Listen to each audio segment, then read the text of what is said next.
Welcome to our video journey where we explore the fascinating world of pronunciation, unraveling the mysteries behind each word and its usage. In this video, the word is abhorrent. Abhorrent.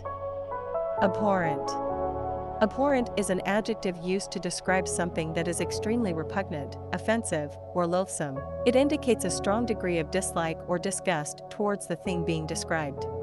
Examples: 1. The abhorrent act of discrimination has no place in a just society. In this sentence, abhorrent describes the act of discrimination as extremely offensive and unacceptable.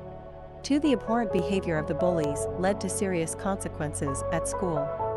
Here, abhorrent is used to express how the behavior of the bullies was highly offensive and reprehensible. Stay tuned for more linguistic wonders and join us in unlocking the magic of language. Thanks for watching, and until next time, keep speaking, writing, and embracing the beauty of words.